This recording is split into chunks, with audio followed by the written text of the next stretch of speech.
On this week's episode, we're chatting about what backend systems do you need to help you scale your business. Now, you might want to refer back to episode 36, I believe. There are a lot of systems that I use that are included in that episode as well that you might find value in. Software that is super important that you have would be appointment software. So there's multiple different ways that you can, check into that. You can use Calendly, you can use Appointment Core. I know there's a bunch of different systems out there. Most of them will give you a free account, but will limit you to how much, different variations you can have, how many appointments you can set. And I really like the flexibility of being able to set multiple appointments for multiple different things, all in the same account. It's awesome. Another thing that we use all the time is texting software. So what that does is that allows clients to text a business phone number versus having to have a cell phone. It just makes it so much easier so people can just use the same phone number to call and to text. So again, multiple different companies use this kind of software, but it's a great thing to have. Just makes communication that much easier. You also want to think about what kind of CRM are you going to use. Now, we use Infusionsoft, which honestly, I feel like could launch the space shuttle. It's so advanced. But here's why I decided to start with that.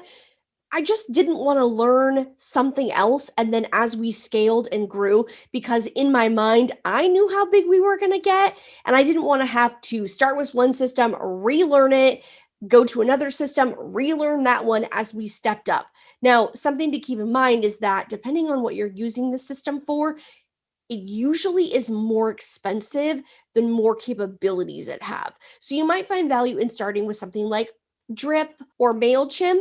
Those might be a better option for you versus jumping right into Infusionsoft. You also want to make the decision of where you're going to keep your files. How are you going to communicate with your team? So we use Dropbox. I love it. It's very secure, but we also use some of the functionalities of G Drive as well. So I like that the two of them are combined together. Now we get a certain amount of G Drive storage because we have the Google Suite, but I know that there are different levels based on how much you pay per month for how much storage you could have. So keep in mind that you may find value in both or maybe just one. You guys have heard me talk a lot about Slack. I love Slack as a communication tool between our team.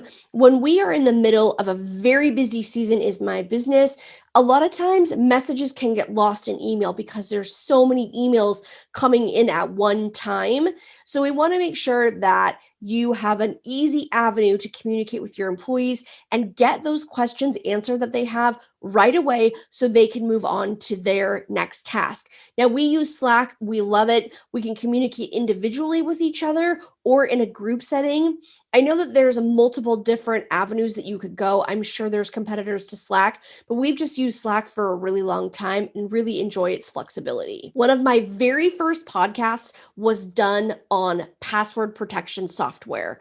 We use 1Password, but there's many different options available. I know LastPass is really popular. There's all sorts of different ways that you could go with that, but the key is that you have it in place, that you have those vaults set up, that you're using it. So that way, if for some reason you have an employee leave, you have to ask an employee to leave, you can immediately shut down their access to your business. This is huge. If you take nothing else from any of my podcasts, the one thing that you should remember is setting up password protection software. It will save you horrible, horrible, nightmarish times if you just take the time to set it up in the beginning. Another thing that I rave about is a Kanban board. I've done podcast episodes of it. I've showed it on my Instagram as I created a new one. I love Kanban boards. So you can use a digital version of a Kanban board with Trello or Asana, but we chose Asana. We love it. We keep track of everything that we're working on. Everyone has access to one general board, but we each have our own boards as well. So it makes completing projects and keeping each other aware of what's going on with every single thing that happens in our business, game changer by far. So if you love the idea of a Kanban board, but don't necessarily want a whole bunch of stickies stuck to your wall, Try the digital version in Asana or Trello. Those are just a few systems that we have used to help scale up our business over time. And remember, too, this isn't just with one business, this is multiple businesses. So if you're just starting out, see if any of these options have a free version available. Test it out, see if it works for you. And keep in mind, too, that this is always evolving. There are things that I'm working right now. By using these technologies, we can take our business to the next level.